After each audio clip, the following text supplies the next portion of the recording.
It's a story of courage, shocking revelations about brave Kenyan men and women of the 50s, the unsung heroes and their daring acts in the fight for independence. More than 5 decades later, in a little-known village in the county of Nyeri, we revisit some of the sites used by the Mau Mau movement. At face value, this is just an ordinary village. Unknown to many, this quiet village is rich in history. It was once home to a brutal detention camp, a colonial village, and a mass grave for Mau Mau fighters. From brutal detention camps to key witnesses in the fight, their roles defined and the price they had to pay, to unmarked graves that are forever a stark reminder of the atrocities that the freedom fighters went through. The fight was as a result of the Mau Mau demanding their land and their freedom back. And because the white man was opposed to this move, people had to take an oath. We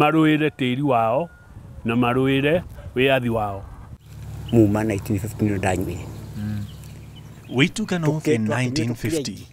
Taking off oaths was done in secret. We used to go to the village and recruit many others. Determined to get rid of the British rule and the European settlers from the soil they treasured so much, the Mau Mau freedom fighters knew they had to embark on this mission by any means necessary.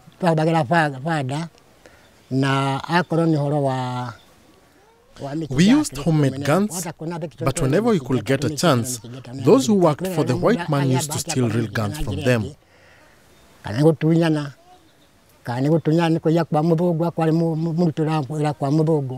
The result was a gory experience. Thousands of Mau Mau fighters lay dead, hundreds more maimed and held captive. Born in 1936, Maina Wafure went to the forest in 1953 when he was only 16 years old. He was the lucky few to survive the fight, escaping with a gunshot wound on his leg, which he says hurts to date. After the shooting, I had the bullet removed in hospital, but my leg still hurts. I was operated on here to remove the bullet. And as he vividly recounts, life in the forest was a dangerous affair. Life in the forest was very tough, as you could be shot dead any time. But God helped us, and although some died, a good number survived.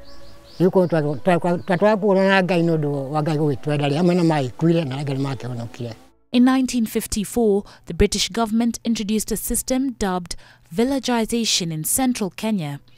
It was intended to resettle people into newly constructed, centralized and regulated villages. The place we used to call home was taken up, and anyone found after the resettlement process was just killed. We went to the villages when our harvest was ripe. Our maize fields were all destroyed. If you would have come to our village that time, the scene would have left you in tears. We were left homeless, and about 6 women used to share one tiny room, each with her little fireplace. I tell you, there was no pain that surpassed this. Aguthi High School, a different picture of its former self. Now the school lies where 50 years ago Gititu village, established during the resettlement system, once stood. Outside this village was a police post called Kariua.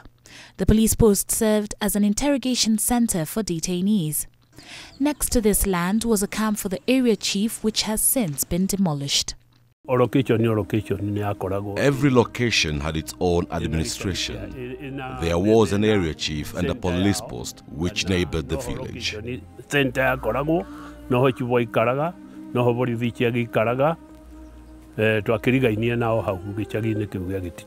Here, Nguma Wakanja was interrogated by police for the first time before being transferred to Manyani detention camp, but was later transferred to Aguthi Works camp, currently known as Kangubiri High School in Nyeri. The structures built at Kangubiri were different from ordinary houses. They were built with extra poles, one on the outer side and another from the inside. Mud would then be smoothed all around to ensure that no bullet would penetrate the structures. At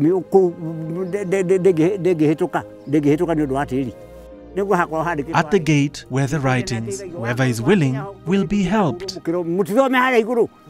And we would be beaten and told to read this sign time and again.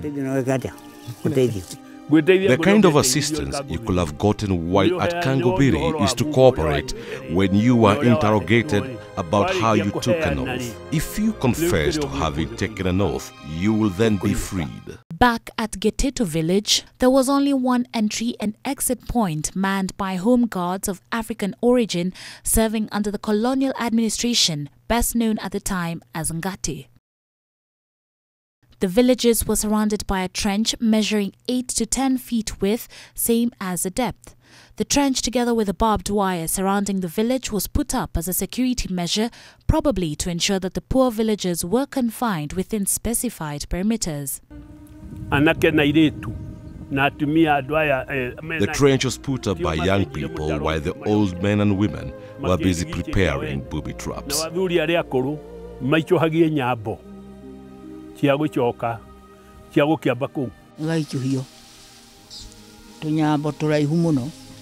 The booby traps were long and thinly shaped, and whoever fell on them could not survive. Therefore, nobody would have dared to go to the shamba alone. If the whistle was blown before you were done gathering food, you went back home empty-handed. After harvesting, all our food was collected and put in one granary. The granaries were put in one central location where all harvest would be taken. If you were found hiding any food in your clothes, you'd be severely beaten, and you couldn't scream. You just had to stand the pain. Then, after the beating, you would be told to go home without any food. Just imagine going back without food and there were husbands and children waiting back at home.